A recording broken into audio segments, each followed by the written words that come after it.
ఆసుపత్రికి వెళ్లేందుకు తనకు సెక్యూరిటీ ఇవ్వాలని వైఎస్ఆర్సీపీ నాయకుడు మాజీ ఎమ్మెల్యే పెద్దారెడ్డి కోరారు. ఇక మాజీ ఎమ్మెల్యే అనంత వెంకట్రామిడితో కలిసి ఆయన జిల్లా ఎస్పీని కలిశారు. ఎన్నికల అనంతరం తాను తాడపత్రికి వెళ్లకుండా కొందరు అడ్డుకున్నారని ఆయన వివరించారు. ఇక హైకోర్టు ఇచ్చిన ఉత్తర్వుల మేరకు 5 వాహనాల్లో తాడిపత్రికి వెళ్లేందుకు అవసరమైన పరిస్థితులను కల్పించాలని జిల్లా ఎస్పీకి పెద్దారెడ్డి విజ్ఞప్తి చేశారు.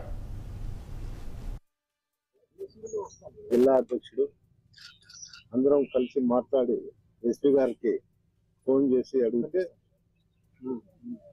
నేను ఈరోజు బిజీగా ఉందా, రేపు అట్లా కలుస్తానని చెప్పడం జరిగింది. ఈరోజు మళ్ళా కూడా నేను ఆయన బంగ్లాకి వెళ్ళాను. ఆయన బంగ్లాకి వెళితే మీరు ఆఫీస్ కాడ ఉండండి, నేను వస్తాను చెప్పాడు. అంతలోకే జిల్లా అధ్యక్షుడు అనంత వెంకటరాముడు అన్న గారికి ఫోన్ చేసి సీఎం ప్రోగ్రాం ఉంది, అందువల్ల నాకు ఇక్కడ ప్రోగ్రాము బాధ్యతలు ఉన్నాయి, ఇక్కడ చూసాను.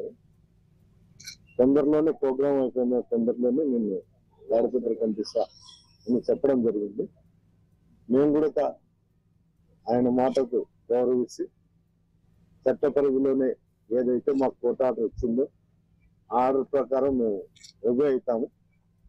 ఎక్కడే కానీ మా గుండా కానీ మా కార్యకర్తల గుండా కానీ తాడపత్రిలో అవాంఛనీయ సంఘటన జరుగుతుందా చూసే బాధ్యత కూడా మా మీద ఉంది, అధికారులకు కూడా.